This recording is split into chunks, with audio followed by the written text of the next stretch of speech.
W dzisiejszym odcinku kryptoogłoszeń opowiemy Wam o wyłapaniu błędu na PancakeSwap przez Tencent. Wspomnimy o nawiązaniu współpracy na linii Sandbox oraz AXA Hong Kong oraz opowiemy o zdobyciu wymaganych pozwoleń przez Crypto.com, które umożliwiają tej giełdzie świadczenie usług na terenie Francji.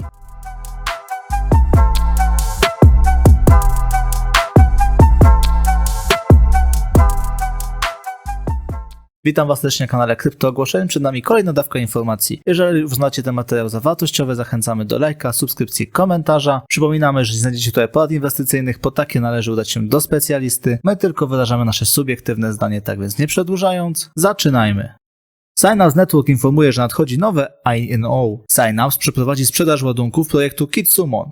Przy okazji tego wpisu Synapse zapowiada AMA z wcześniej wspomnianym projektem. AMA odbędzie się dzisiaj o godzinie 16 czasu polskiego na telegramie Synapse. Jak zawsze na osoby, które zadadzą najciekawsze pytania, czekają nagrody. Crypto.com zostało oficjalnie zarejestrowane we Francji jako dostawca usług zasobów cyfrowych. Crypto.com zostało poddane rygorystycznemu przeglądowi, w szczególności w zakresie przeciwdziałania praniu pieniędzy i finansowaniu terroryzmu. Crypto.com dostarczy pakiet produktów i usług dla swoich przyszłych francuskich klientów. Crypto.com cały czas aktywnie się rozwija i rozszerza swój ekosystem, mając ponad 50 milionów użytkowników na całym świecie. Dzisiejsze ogłoszenie stanowi kontynuację planów dotyczących wejścia na kolejne rynki. W ostatnim czasie sukcesy spływają nie tylko na część zespołu Tencent odpowiedzialnego za marketing i sprzedaż, ale również na zespół odpowiedzialny za aspekty techniczne. Zespół techniczny Tencent udowodnił swoją jakość i wiedzę. Programiści Tencent najpierw znaleźli błąd w kodzie PancakeSwapa, a następnie podjęli się szybkiej naprawy oraz przesłali poprawkę kodu do projektu PancakeSwap. Zespół PancakeSwap szybko wdrożył zaleconą poprawkę. Zespół Cardano wybiera się na wydarzenie CNFTCon, które odbędzie się w Las Vegas w dniach 8-9 października. Uczestnicy tego wydarzenia będą mogli poznać lepiej świat technologii blockchain oraz spotkać się z całym community zebranym wokół technologii NFT. Na wydarzeniu nie zabraknie wystawy, warsztatów oraz paneli dyskusyjnych. Sandbox nawiązał współpracę z AXA Hong Kong. AXA Hong Kong zostaje pierwszym ubezpieczycielem, który wejdzie do metaversu Sandbox. Zachęcamy do śledzenia innowacji związanych z przyszłością ubezpieczeń w metaverse. Osoby chcące poznać więcej szczegółów dotyczących współpracy między Sandboxem a AXA, zapraszamy do zapoznania się z artykułem załączonym do tweeta.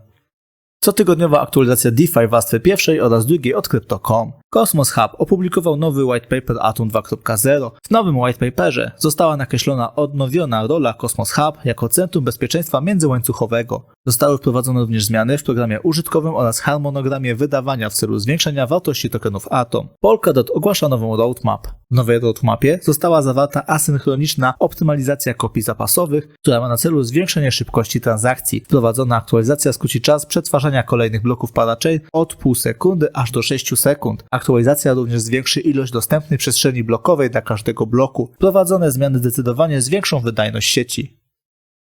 CryptoMyhem rozpoczyna kolejny konkurs organizowany za pośrednictwem platformy Gleam. Do wygrania są alokacje do kolejnej fazy sprzedażowej tego projektu, wczesny dostęp do wersji gry TDS oraz Merge. Konkurs zakończy się 7 października o godzinie 15 czasu polskiego.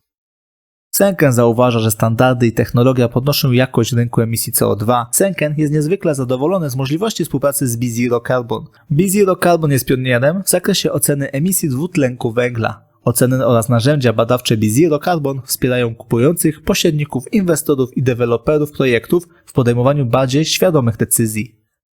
Hebar Foundation ogłasza nawiązanie współpracy z Karate Combat. Karate Combat jest jedną z najszybciej rozwijających się franczyz sportowych na świecie. Karate Combat stało się pierwszą profesjonalną ligą sportową, która uruchomiła DAO i przekazała zarządzanie fanom i sportowcom na całym świecie. Karate Combat zaplanowało rozdawanie połowy tokenów karate służących do zarządzania. Airdrop odbędzie się oczywiście przy użyciu sieci Hedera i zbiegnie się z premierą aplikacji mobilnej Karate Combat.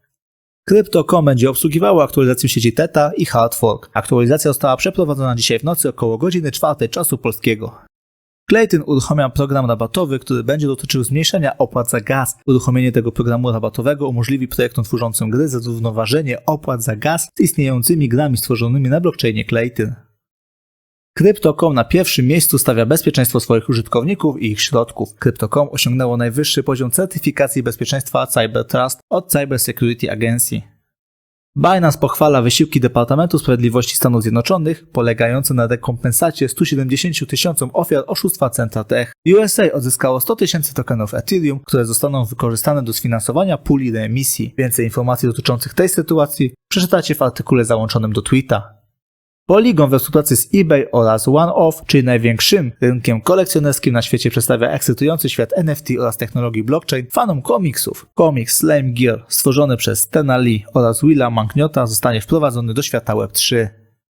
ADI-10 pyta swoją społeczność, czy mają świadomość roli wypalania tokenów ADI-10. Zespół ADI-10 informuje, że palenie tokenów zmniejsza inflację tokena oraz pozwala pozytywnie wpłynąć na cenę przez zmniejszenie podaży tokena. Zespół ADI-10 informuje, że do dzisiaj zostało łącznie spalonych 22 miliony tokenów ADI-10.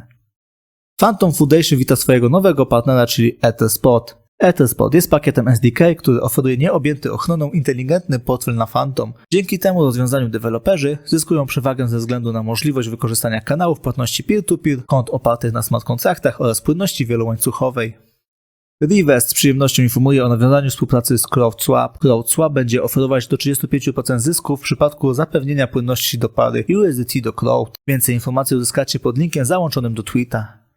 We wczorajszym odcinku informowaliśmy Was o rozwoju Avalanche dzięki narzędziom Chainlink. Dzisiaj Avalanche informuje o dołączeniu do programu Chainlink Scale, aby przyspieszyć rozwój DApp na C-Chain. Dzięki Scale programiści Avalanche będą mogli uzyskać dostęp do wysokiej jakości usług Oracle, pomagając jednocześnie wspierać długoterminowy, zrównoważony rozwój Chainlink. Binance uruchamia globalny program szkoleniowy dotyczący egzekwowania prawa. Program Binance jest pierwszym w branży globalnym przedsięwzięciem mającym na celu pomoc organom ścigania i prokuraturze w wykrywaniu nielegalnej działalności połączonej ze światem kryptowalut. Więcej o tym programie przeczytacie w załączonym do wpisu artykule. To tyle z informacji, które dla Was dzisiaj przygotowaliśmy. Jeżeli materiał jest dla Was wartościowy, zachęcamy do lajka, subskrypcji, komentarza. Dziękuję Wam za uwagę i życzę miłego dnia bądź wieczoru. Cześć!